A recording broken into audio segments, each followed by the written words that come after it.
Kale nyongera okubeera nga nkwebazaako omuganda nga tuwuliriza kansubire nti obulamu bulungi ali mu kulumizibwa ensonga ezitali zimu munnaye twekwase Mukama Katonda oyo alina okubeera nga ate tukwatirako mu mbeera zonna ze tuyitamu tumwekwase naddala mu kisiibo kino kye tulimu byonna ajja kubeera abigonjoola. Tuli mu kitundu kyaffe essaawa ya 2 eno bwe tugendedde mu kuwummulako nga tumaze okulaba lwaki America terina interest mu nsonga za Uganda na kubeera nti abantu babadde babuuza lwaki America yotekweda omukulu Zaaka abitunyonyodde bulungi nnyo. Naye tubali tugenda mu kuwummulako ne nkutegeeza nti tunaba tukomawo Zaaka tugenda kujja tulabe ku Geneva Summit. Bobi Wine wiiki eno yafuluma eggwanga kubanga luli abadde wano mu ggwanga Uganda we bamunoonyeza banaavaayo n'agamba bannaye ndi wano bannaye ndi Gomba naye twagenze okulaba ndwali ndooza lunaku lwa Mande ne batutegeeza nti Bobi Wine alina kwogerako keeri mu Geneva Summit era ku lunaku olwokusatu summit eno yatuula. Ekisooka mu byonna kye njagala okusooka okubuuza nga tetunnagenda ku nsonga ya Bobi Wine, Geneva Summit eno etegeeza ki? Akati Geneva Summit naddala nga esangibwa mu kibuga oba mugesanga mu ggwanga erya Switzerland. Ekibuga Geneva ekyo. Akati ze zino headquarters actually bo bavaayo kuba nti balwanirira eddembe ly'abantu, human rights. Akati summit eyo yali papasire ku human rights. Eddembe ly'obuntu. Okitegeera kati eyo Geneva Summit. Omukulu Kyagulanyi wasobola okuba nti bamuyitira Robert Kyagulanyi Ssentamu, president wa NUP. Nti asobola okuba nga ayogerako eri abakungu ba summit eyo aba Geneva Summit.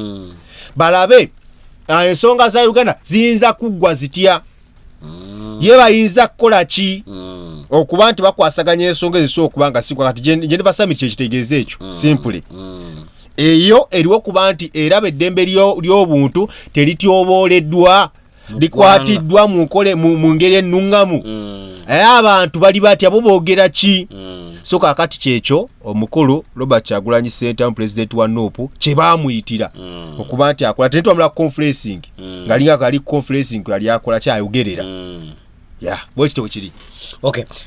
Bwe tuvaako olowooza Bobi Wine mu byonna bye yayogera wabiwulidde statement ze. Obubaka bwe yabutuusiza eri summit eno era ne buyitamu bulungi nnyo. Babutegedde. Oyogedde ku bubaka. Obubaka abantu abasinga obungi balowooza nti amia talk okwogera oba otuusizza obubaka. Akati mu nsonga ezo omukulu Kyagulanyi Ssentamu bamubuuza ku bibuuzo ebyenjawulo. Akati waliwo n'omukulu omulala wa Venezuela omuvubuka naye yaliko ne Toure Ibrahim. Thank you so much. Muziti budget ni gwanga ki? Ibrahim Traore waka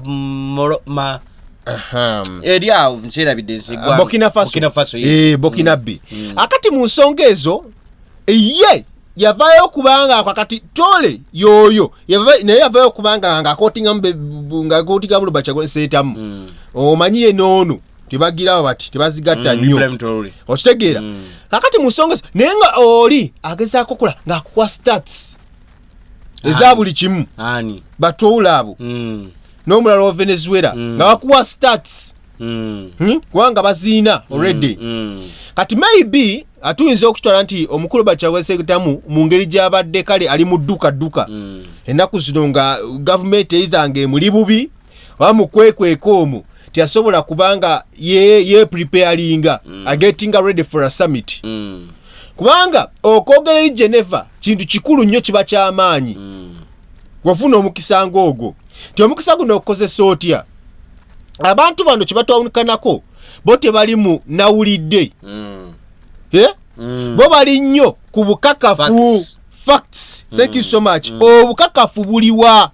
Kakati omukulu Kyagulanyi Ssentamu yasobola okubanga ayogera ku nsonga z'akalulu nga bwe kaali. Ensonga z'akalulu nga bwe kaali tusuubira nti woba oli awo Robert Kyagulanyi tamuwali president wa Nuupu tuba tusuubira nti either waina collection ya data eza DLR forms ezenjawulo from the different corners of this country Uganda. Yeah, we believe that in our perception. We believe that.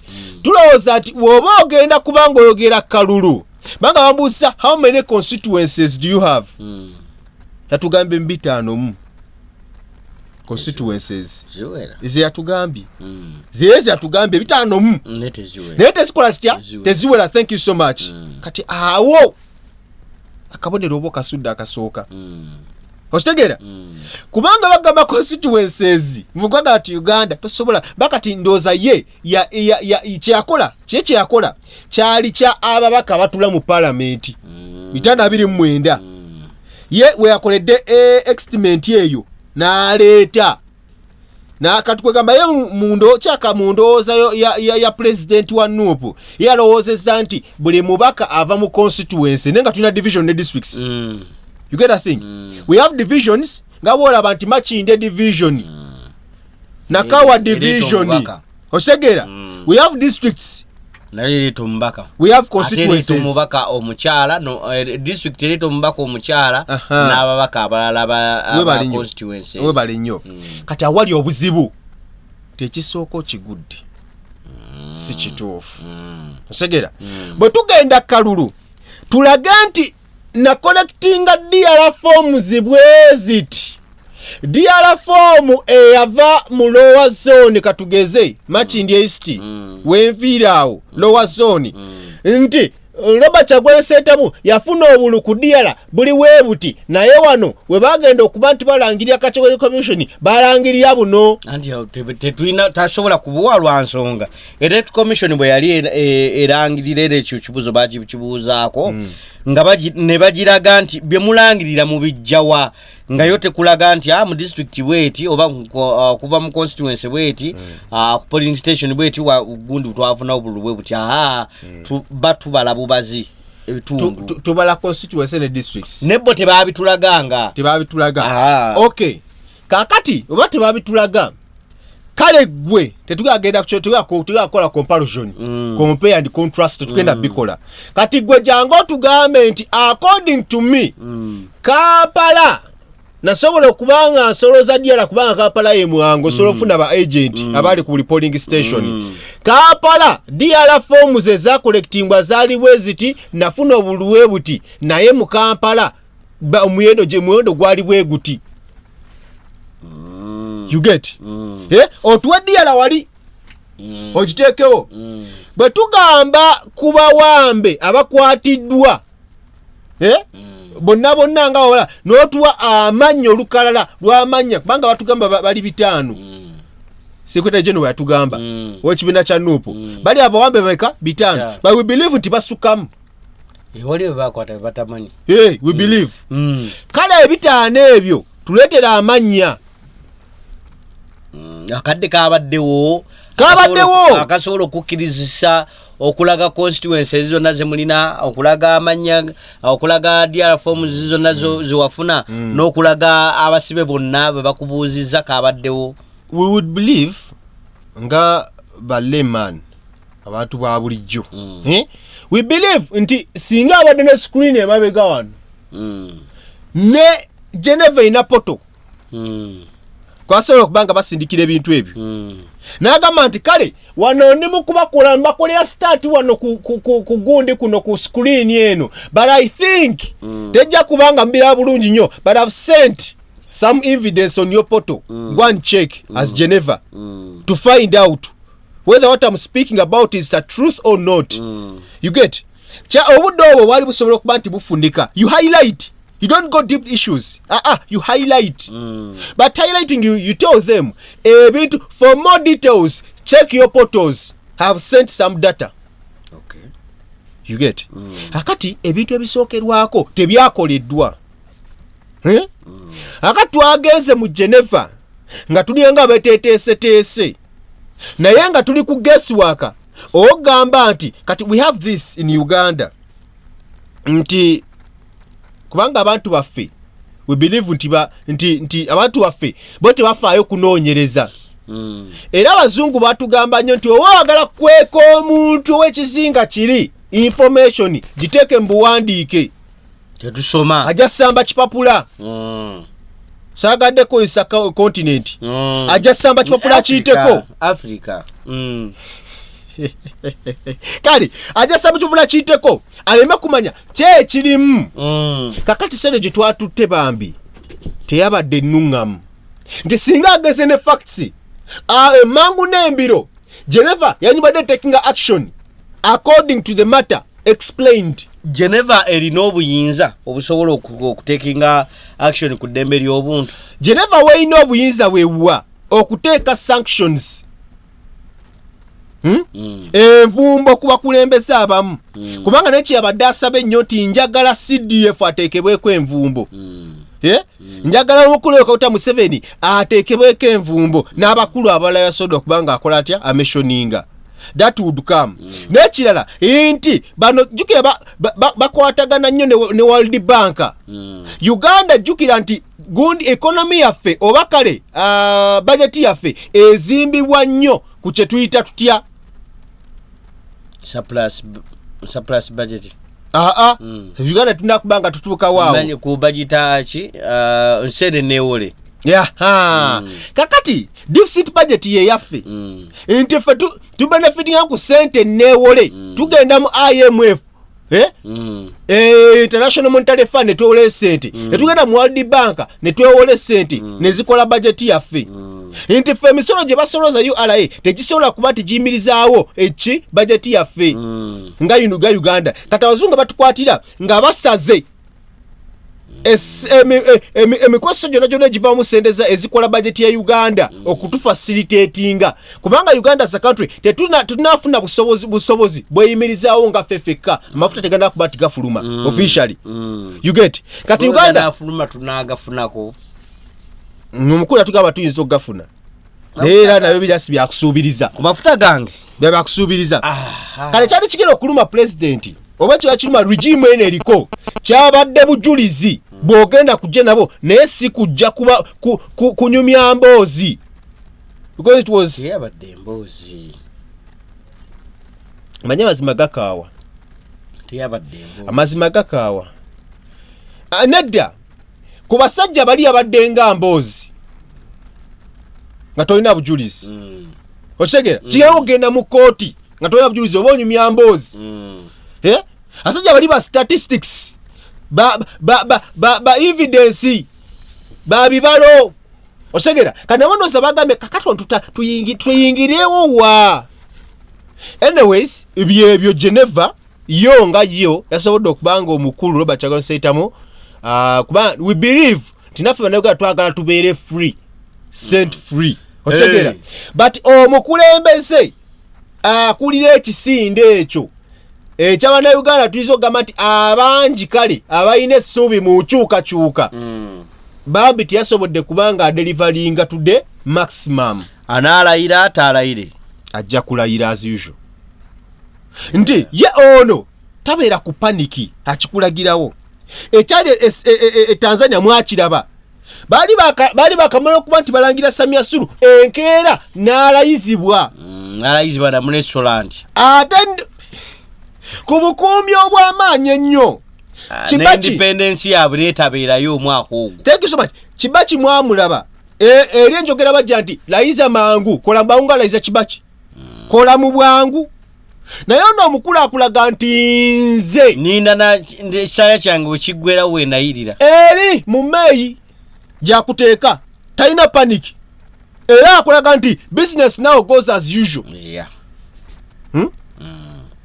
Akati awe tuli temuganya mwaganya okubanja akalulu obululu bwammwe okabanje nani gwe akateekayo banja akalulu ko kubanga no, by the way nagezao kubanga atambula polling station ezinjawulo Makindye East naye nkulayirira tewali muntu yakuuma kalulu temwakakuuma tewali temwaleeta butebe kuteeka waawo kyekyalemesa abantu okukuuma akalulu security yali emaze okubanga ebagamba automatically security yabalemesa naye nga bo bali willing thank you so much inti wano Uganda tetunnatuuka ku ssa ligamba nti tusobola okuyimira tugamba nti no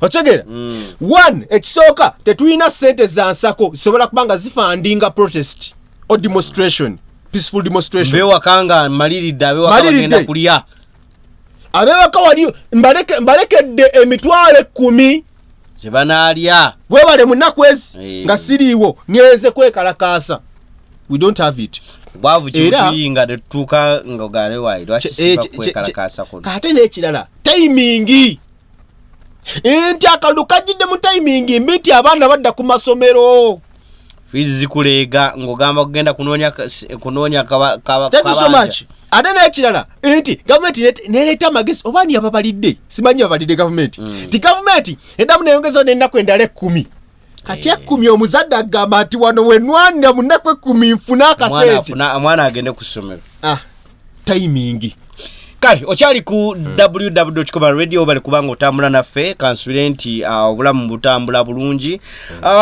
bwe tuvaako sayidi eyo tugenda ku mu North Korea omukulembeze w'eggwanga lino Kim Jong yavuddeyo n'atulaga omuwala we w'emyaka 13 nti n'amulaga ng'omusika ayinza omuddira mbigere ekisooka okwebuuzibwa lwaki Kim akusaawe n'atandisa okuteekateeka omusika we yalabanga entebe n'atera okugiwummula era constitution y'eggwanga erya North Korea ekola etya akati constitution y'eggwanga erya North Korea North Korea tukibalanga obwakabaka tukibalanga empire oba dynasty okuba nti efamily emu yakwata obuyinza bwe North Korea otegera North Korea eno jjukira mu kuva edda baali wansi w'eggwanga lya Japan era Sematalo owokubiri yaleetera North Korea okuba ne independence obwetwaze obwayo nti Japan eno mu Korean Peninsula omwo yali efuuse ekizibu era Japan eyasobola okuba nga agimala amapa nti yali ggwanga lya America lisitula bomu 2 Fatiman ne Little Boy bazoolekeza mu bibuga nga Nagasaki ne Hiroshima bakuba olutalo olwali ku Pearl Harbor mwalulaba nga Japan egwisanya bwenyine eggwanga erya Bungereza eryali maite ku mazzi maite otegera akakitegeeza ki nti America evaayo okubanga egamba nti kakati Japan wagadde okwefuula ow'amaanyi ennyo bakwata Japan no bagikuba Japan amaze ogikuba America ngamaze okusula bomu ezo Little ne Fatima ne Little Boy Japan egonda egantu batata mutukiriza tetukyalina mapa nti akati eggwanga eya China lifuna oluwenda olw'okwefuga eggwanga ya North Korea ne South nawo wafuna oluwenda olw'okwefuga kubanga Japan yali ekwata amanga gonna ago agali wansi waayo 1948 jukira Sematalo naye asobola okubanga atandika 1945 otegera n'atambula paka 1948 eyo kati wano bafuna obwetowaze Japan emala okuba nti ekewa maanyi abasajja aba North Korea ne South Korea ne China bafuna obwetowaze kakati kuvoolo Jong Sang oli sanga jajja wa Kim Jong Un akwata obuyinza Kim Tu-sang akati Kim Tu-sang mukwata obuyinza agenda okubanga afa abulekera omutabani Kim Jong Il Kim Jong Il mukubanga agenda kufa akwata obuyinza ganti mu baana bange maze nti sina gwenda basobola kwata buyinza kubanga omukulu alinganga atategeera bulungi nnyo balinamu ekyedaludalu bwe batugamba era obuyinza n'abubuusa muwala we gwe bayita Kim Yong Kim Yong solo abumubuusa abukwasa muto waabwe Kim Jong Un Okay. Kim Jong Un ono mukwasa obuyinza yali president ebiseera omuto nnyo okuba nti akulembera eggwanga. Akati Kim Jong Un ono azaakola ebintu ebyenjawulo ebifudde North Korea eggwanga litagambikako.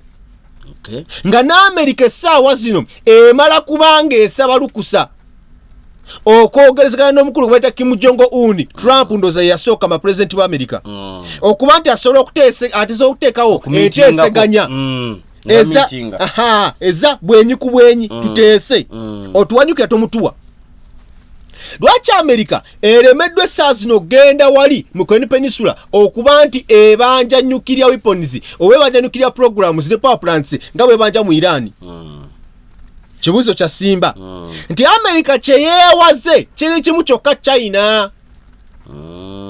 Mu China mu Korean Peninsula ayinawo kyetuyita influence y'amaanyi kati so nga bw'okwata ku China amawanga agatoloddawo gonna gagenda kubeera gaggobera. Webale nnyo nti ate ekiri mu kyondo kya Bolabiya Middle East nti tekiriiyo. Mu kyondo kya Bolabiya alimu ng'ow'amaanyi kirimaanyi ye Iran ate gwe balumbye nti temuli bumu mu kyondo kya Bolabiya temuli kimu mu Middle East. Buli omu ali ku lulwe. Kakati Saudi Arabia erwanisa kyetuyita Iran. Ate ne Iran agamba nti mwenja bakuba. Iran nerumba Iraka. Iran yatisa kata. Iran ezatisa manga gonna agali yawo. Era bo bana United Arab Emirates baavako ne bagenda mu busuubuzi bwabwe. Okay. Ate gwanga linzo obanga liteekawo okuvuganya ye Saudi Arabia. Naye tebasobola Iran. Kakati bagamba nti ebizibu temanyi nyumba mbi. Ayatollah Ali Khamenei agamba nti abagenda okunsikira abawandiika omwo ate ebbaluwa agigabanyaako gwe tuyita Muhammad bin Sulaiman oyo omulangira we Saudi Arabia. Ate nga manga tekakwatagana nnyo ebizibu temanyi ki nyumba mbi. Tugeze ku busika bwa North Korea. Kim Jong Un essaawa zino amubeera nnyo ku lusegere ye mu Malawi. Amita Kim Jiye omyaka 13 webale nnyo. Omwana ono tebamutegeera nnyo mu myaka gye era basooka okuba nti bamutegeera mu mwaka ogwa 2022. Yakola ki? Mwaka 2022 eno eggwanga ya North Korea lironchinga kyetuyita Hongwanga missile 18 intercontinental. Omanyi tuina kyetuyita mubuna byalo mubuna mawanga. Thank you. Mubuna byalo taina kalokata tukamu intercontinental manga tuina ebika. Tuina surface to surface ballistic missile. Tuina air to surface ballistic missile. Tuina intercontinental mubuna byalo ne Kampala etuuka ne mu America etuuka.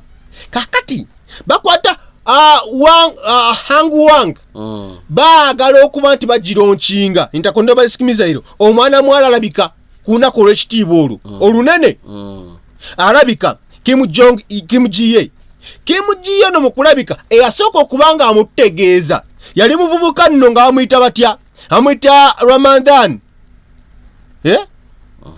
oba Randman ono Dennis ye muvubuka wa NBA yali azannya omupiira gw'ensero akyala mu ggwanga North Korea atuuka mu maka ga Kim Jong Un atuuka ne ku muwala we amubuuzaako Kim Jong amukkiriza. Kim Jong Un amukkiriza. Akalero netugamba nti Kim Jong Un alina omwana naye si wa bulijjo wanjawulo wadde waliwo 16 naye manyi 16 naye ono wanjawulo okyagera ku myaka 10 omwana wanjawulo ku myaka meka 10. Akati ebirala ebisenga bitulaga kubanga juga tulina ekibiina kimu ekivuganya mu ggwanga erya North Korea. Bakiyita ekibiina ekyo kyekya Workers Party. Workers Party kino kyekyayeeta jajja wa Kim Jong Un. Kyekyayeeta taata wa Kim Jong Un. Kyekireese taata Kim Jong Un kati ne muwala we Kim Ji-e. Naye nga Kim Jong Un ono alina mugado sister we amutambulirako ng'era official statements ez'enjawulo n'ey'okusayininga omwana muwala oyo. Era yajja okubanga agamba muto wange kino tukisayininge. Okay. Kim Jong Un alina muwala we gwe bayita Kim Young Sol oyo. Akati mu nsonga ezo ewalala wetwalabira nti ono omukulu kakati 2025 batugamba nti agenda kubanga akola atya amuleeta 2026 guno nibagamba nti kiri confirmed. Jukira eggwanga lya South Korea teririma kambugu n'eggwanga lya North Korea nti balina ne buffer zone gye bateekawo nti gwano tokulosingawo. Era Kim Jong Un azaawoninga nnyo South Korea mwenja bakuba batiisa ne mitedulizunga kweziri nja bakuba kubanga abeesobolera era asobola bakuba balibo baagala nnyo by'obusuubuzi. Ono Kim Jong Un kyakola abantu be eyitoseka tewali kisesa. Mu ggwanga lya North Korea yabajjako internet yonna tokkirizibwa kulaba TV okujjako nga yaggwanga. Tolaba na mupiira. Omupiira oguzanyirwa leero Premier League owa leero ojja gulaba mwaka gujja mu mwezi ogwa January. Ate nagwo nga bagusazeemuko bupaati togulaba gonna 9 ye North Korea. North Korea olunaku oludduka nga lugenda kulamaga kusa kitiibwa mu family eno eyaba Kim Jong Un naawe olunaku otoyina kukola singa osanga okola ogenda kalaba ofa. Mu ggwanga eya North Korea oyo omukulu Kim takola nsobi. Gwana alengezza family eya Kim Jong Un tebakola nsobi. Kakati Kim Jong Un azatta abantu ne anko yamutiramu ne brother we gwe yatuma abaana abawala bali basatu Kuala Lumpur. Ku kisaawe ky'e Kuala Lumpur abagenda okubanga juki yali amaze okubanga adduka mu ggwanga lya North Korea ageze kwekweka nvubuka. Akati mu kubanga agenda yali kazini mu kubanga agendayo Kim Jong Un nga bagamba nti yayinza okubanga amwesimamuko mu ntebe namusindikira abawala baali aba. Ati balina akatwa ke baakola nga bakakusiga busizi ku lususu bwoti ne kakuyingira mu seconds mu dakiika ng'ofudde okaze.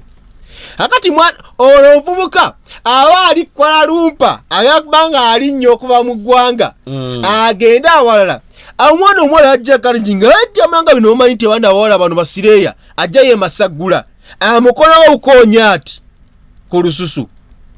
Muvubuka ekyaddako mu dakiika nga agudde wansi yeesikamu 2 n'afa. Kim Jong Un ono nti ye yavuddeyo kubanga agamba nti muwala wange jjukira ne mu ggwanga we bagenda mu ggwanga erya China omwaka ogwaggwa basobola okuba nti era agenda naye mu Beijing. China ng'ekuza emyaka 85 egy'obwetowaze independence otegera era agenda ne muwala wono Kim Ji-ye oba Kim Ju-e gwe pronunciation ematalinga. Kakati Kim Ju-e ono mu kubanga agenda naye era basobola okuba tibogera bingi mwe bayogera gwanga ne president w'eggwanga erya Russia Vladimir Putin yalina Kim Jong Un n'omukulu owa Xi Jinping w'eggwanga lya China president. Era awo bayogera ku nsonga zogamba nti twagala tukole speshi y'abantu oba twagala abantu baffe bere nga bawangala okusukka emyaka 10. Balina doti gye bakola balina doti gye bakola nesooka nga bagikuba nowangala emyaka 10 bakiteesaako nti next generation twagala abantu basobola okuba nga bawangala. Do you believe it? Nga Putin si asalawo olowooza ku muntu bibanga lyanaamala ku nsi oba bwe baba bazimbe baba bazimbe roboti kati yo speshi abantu bazimba abaana lwera species nga bola atuka batumiza ku mbozi aba alien mbu alien yajja nekwata omukyala ne mujja mu Tanzania mu Germany ne bajjeyo omuntu newa batola species z'abantu bano bagende babajjema abantu abulija balija ne bawamba ensi eno. We had those stories species ezo ziba species. Akati mu nsonga ezo omukulu Kim Jong Un agamba nti ekitabangawo byafaayo by'eggwanga ya North Korea ngenda kubanga nkikola ndete muwala wange asobola okubanga akola atya so okubanga akulembera ayagala kumuteekako nga tannafa. Era mu kibiina kino ache bayita nti Workers Party of Korea UPK yasobola okubanga amwanjulayo ogwo mukolo guba munene ogw'okwanjula omwana muwala oyo Kim GA akati mu nsonga ezo nasobola okubanga atugamba nti ebu kwebeera byasobola okuba nti amugendamu yeekyo togamba nti wanga songo ne obugundi bonna okuba tibatraininga amagye military drill abadde amutwala military drills okuba ntala amagye gatendeka gatya foreign policies ziri zitya mwe mutwala mu China wala foreign policies wano internal policies ziri zitya okuba ntalambula amagye namutwala ne mu pati yabwe ennene yasobola okubanga embweta katatawe yakamala okufa nemuteekako kuba supreme leader okitegeera so kakati Kim Jong uni yatugamba nti ono omwana alina obusobozi osobola okukulembera eggwanga lye wala nnyo era wanabanga tuna kubanga awesa myaka ajja okubanga amuyamba yoli omuwala Kim Young Sol mukulu we anti yajja okubanga akwata kwani ng'akwata ku muwala ono yana abaalazeewa in case ng'avuddewo kubanga bakulembeza ebibalonda bibeera bingi nnyo eggwanga lyamekitegeeza Kim ye alabange obudde bonna ayinza okugibwawo ayinza okufa kweteekateeka ng'akyali naga nti in case nga mba nvudde mutabani muwala wange ono emyaka 13 asobola okunzira oyo ekirala eggwanga lino erya North Korea lironda buliddi terironda North Korea baapointinga bwapointinzi era appointing authority abeera mu buyinza ya appointing nti ono alina okugenda wali tebalonda okitegeera kati noono Kim Jong uni eyamulonda ali kitaawe era yalekawo ebbaluwa n'agiwa okunagamba nti abakulu b'ekibiina n'agamba nti bwendifa balinamu abo be batuyita ba trustees bwendifa omwana wange ono omuvubuka mu bonna gwendabyemu omulamwa ajja taking over kati Kim Jong mukuleeta omwana we ono Kim GA mukumuleeta mu lukiiko luno lwa pate yamwetera lwekyo tin case I die oba singa abako ekintukako ono abalina omukuza be bano mulimu anti we muganda wange ambeera ku lusegere kale ndowooza ensonga tuzitegedde bulungi z'okubeera lwaki Kim yavuddeyo n'alaga omusika we emyaka 13 egy'obukulu obudde bonna ayinza okubeera ng'avaawo naye ndowooza abantu mukole eddaame ng'obudde bukyali kati ninayo ku ssaawa eno oyinza okuba nga tolina koolina tandika n'ako akatono koolina okagambe nti tandisa okukakola n'eddaame kati omukulu ye akulaze nti nina omwana omukulu naye ate nedda ono ow'emyaka 13 gwe njagala okubeera ng'asobola okuba nga nzirira mbigere in case singa obudde omuba nvudde mu bulamu bw'ensi akasiibula abatuwuliriza olunaku olwaleero tukome wano akati abantu kiri ekintu kimu kyokka gwe weeyigirize ogamba nti lwaki ensonga eya lwaki kino nkikola ye lwaki kyennyo okitegeera ensonga eyo kasitonda nakitegeera ojja kubanga eseno ojja kubanga okisobola then muyige n'okweyigiriza oluusi wateyogedde si musango sirikako wateyogedde si musango so niyo tibirina okubanga omma amazzi awo no balamusa okubanga bukuteera naye nga mwenna tubaagaliza Ramadhan ennungi n'ekisibo ky'abakulu ky'abakkiriza eri Kristo namwe tubaagaliza ekisibo ekirungi tokola bimenya mateeka byebyo byolina okubanga otambulirako ate obulamu busobola okubanga bukwanguyira abaana abatana kudda ku masomero essala gye tubasabira eryemu yokka omukama awa abazadde bamwe ssente busobola okubanga muddayo kale bwetyo tubadde olunaku olwaleero mukama katonda atakumira mpeera abatukumire mbadde ne Zaak nze Salongola Sikalyango mukama katonda abatukumire programu agafa mu nsi bwetyo bwebadde programu endala nyingi nnyo zikyajja no kwemala radio bagumikirizeeko n'endala nyingi ffe tujasi tuwema kuddewo bwemakuzi naye abalala bangi bajja musibe bulungi mweraba